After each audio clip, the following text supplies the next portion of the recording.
আপনার পরিচয়টা একটু বলবেন কি? আমি ডাক্তার কবির আহমেদ খান।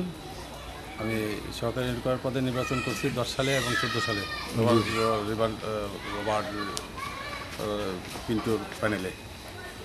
তো আমি এখানে থেকে আজ 10 বছর 12 বছর যাবত এখানে আছি বাড়িঘর ক্রয় করে। আচ্ছা তো আমাদের এখানে ফলজ বলজ গাছ লাগাইছিলাম। আমি হাসপাতালে 2 বছর আমার পা 2টা আঙ্গুল কাটছে। কর্তন করার ফলে আমি এই হাসপাতালে থাকার কালে আমার ঘরের এই জায়গার বেড়া ভাঙিয়া কিছু এই ভূমিদস্যু গাছ কর্তন করে ফলজ বলজ গাছ কর্তন করে এখানে ঘর উঠেছে। এখন সেটা জানতে পেরে আমার মন্ত্রী মহোদয় আমাকে দেখতে আসলো হাসপাতালে, মোজাম্মেল হক সাহেব। তাকে বলছি, সে বলছে একটা দরখাস্ত লিখে নিয়ে আসো। দরখাস্ত লিখে তার কাছে দিয়েছি, সে ডিসির কাছে এটার ব্যবস্থা নিতে বলছে। আচ্ছা, এই যে জায়গাটা আর কি, এই যে জায়গাটা আপনার পিছনে দেখা যাচ্ছে যে ঘর বাড়ি ভাঙা, তো এটা আপনাদের জায়গা? হ্যাঁ, এটা আমাদেরই জায়গা। এটা সাইদুলে আর কি আমাদের জায়গার মধ্যে ঘরটা উঠাইছে। কে সাইদুল কে? ওই যে ছাত্র নেতা। আচ্ছা, ছাত্রলীগের যে আগে নেতা ছিল, কি নাম ওনার? পুরানো সাইদুল আর হচ্ছে জুয়েল। জুয়েল, ওনার দুই ভাইয়েরা মিলে হেরে উঠাইছে। আমরা তখন মেডিকেলে আসছিলাম। আচ্ছা। এরপরে এটা উঠেছে অপু আর এলো সৌরভ, এই সিও অফিসে। এই যে পিছনে যে ঘরটা, এটা কি আপনার ঘর? এটা আমাদের জায়গা। এই যে এটা যেটা ভাঙা পড়ে আছে টিন, সেটা আমরা ঘর উঠেছিল। যে কারা ভাঙছে এটা? এটা ভাঙছে রাত্রে ভূমিদস্যুরা। কি নাম এরা? আপনারা কি নাম চেনেন? হলো সাইদুল অর্ডার দিছে, হ্যাঁ, অপু, তারপরে জুয়েল, এরপরে আপনার এই এই সৌরভ।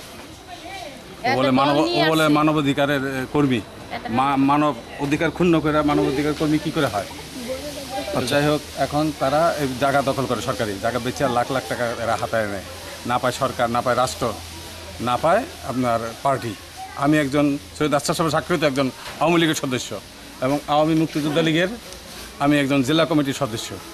আচ্ছা, আপনি তো মুক্তিযোদ্ধা, আপনি কোন সেক্টরে মুক্তিযুদ্ধ আমি করেছেন? 2 নম্বর সেক্টরে মুক্তিযুদ্ধ করছি মেজর হায়দারের সাথে। আচ্ছা, এটা কোন জায়গা?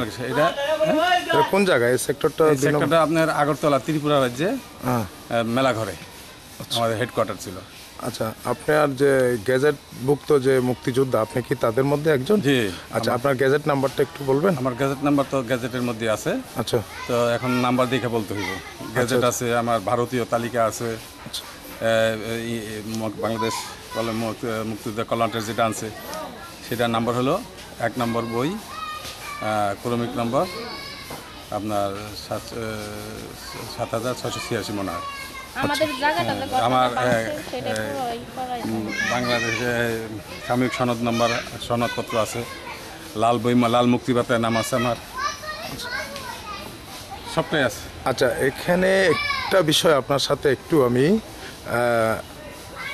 শেয়ার করব, সেটা হলো যে এই জায়গাগুলো তো সম্পূর্ণ সড়ক ও জনপথ বিভাগ, রোডস অ্যান্ড হাইওয়ের। তো এই জায়গায় যে যারা বাড়িঘর করছে এরা তো সবাই অবৈধভাবে করছে। তো এখানে আপনি কিভাবে এখানে আসলেন? আমি আসলাম, আমার নিচের জায়গাটা, ওই আমার নিচের জায়গাটা ইকবাল হুজুর থেকে আমি 30,000 টাকা কিনে নিয়েছি আরও 10-12 বছর আগে। জি। তো এখন এই উপরের জায়গাটা আমার দখলে ছিল। গাছ, হ্যাঁ, ফলের গাছ, বনের গাছ, আপনার কাঠের গাছ লাগাইছি। এখন ও গাছ আছে, দেখেন এই যে এখানে আপনার লিচু গাছ আছে, এই যে আপনার আরও অন্য অন্য গাছ আছে, সুপারি গাছ আছে।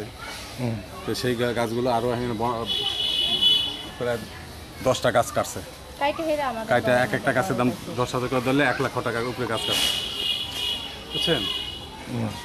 1 লক্ষ টাকার উপরে গাছ কাটছে। এরা রাজকের পার্টি, বুঝছেন, দিনে আসে না, রাত্রে এসে হুমকি দেয়, হ্যাঁ শালা উপরে আমি বুয়া মুক্তিযোদ্ধা, তোর গুলি করে হত্যা করবো, ওর কাছে তো অস্ত্র আছে। এরা, শেখ হাসিনা বলছে যে আমার দলের যথেষ্ট লোক আছে যারা আমাদের পার্টিতে বদনাম করবে, আর দল ছুট কতগুলো আছে বিএনপির আমলে যারা এই সমস্ত আকাম করছে, এখন নিয়ে এখন এই যে যুবলীগ ছাত্রলীগরা এই জায়গা দখল করে আপনার হাজার হাজার টাকা, লাখ লাখ টাকা পকেটে পড়তেছে। আচ্ছা, আপনার এটার জন্য আইনগত কোনো প্রক্রিয়া কি আপনি গ্রহণ করছেন? আইনগত আমি থানায় জিডি করছি। আচ্ছা, এবং আমি ব্রিগেড কমান্ডার জানাইছি। আচ্ছা, আপনার জিডি নাম্বারটা কত? জিডি নাম্বারটা তো দেখতে দিব। আচ্ছা ঠিক আছে, তাহলে এটা আইনগত একটা প্রক্রিয়া চলছে যে আপনি এটা প্রশাসনকে জানিয়েছেন। তো এখন মনে করেন যে প্রশাসনের কাছে আপনি কি বলতে চান? প্রশাসনের কাছে জেলা প্রশাসক পুলিশ পাঠাই দিছে। আমি ফোন দেওয়ার পরে তখন তারা সব পলাইছে, কেউ আসে নাই। তারপর এখন এখানে যুবলীগের এক নেতা স্বপন, ও ভান নিছে। আমাদের মুক্তিযোদ্ধা কমান্ডার আসছিল এবং সমস্ত মুক্তিযোদ্ধা সংসদের এবং আওয়ামী মুক্তিযোদ্ধা লীগের সমস্ত আমাদের জেলা কমিটির সদস্যরা আসছিল, দেখে গেছে। এখন আমি সরকার বাহাদুর কাছে জানাতে চাই জেলা জেলা প্রশাসক সাহেব যেন আমার বাউন্ডারি দিয়ে আমার ঘর বাড়ি দিয়ে সরকারিভাবে তৈরি করে দেয়, যাতে আর ওরা আক্রমণ না করতে পারে। আর আক্রমণ করলে এখানে সাহস পাবে না, যেহেতু রাষ্ট্র আমার করে দিচ্ছে। যার বাড়ি ঘর নাই মুক্তিযোদ্ধার, তারে জায়গা দিতেছে, যার ঘর নাই তার ঘর তুলে দিতেছে। আর ওরা কীভাবে ভাঙলো মুক্তিযোদ্ধার বাড়িঘর?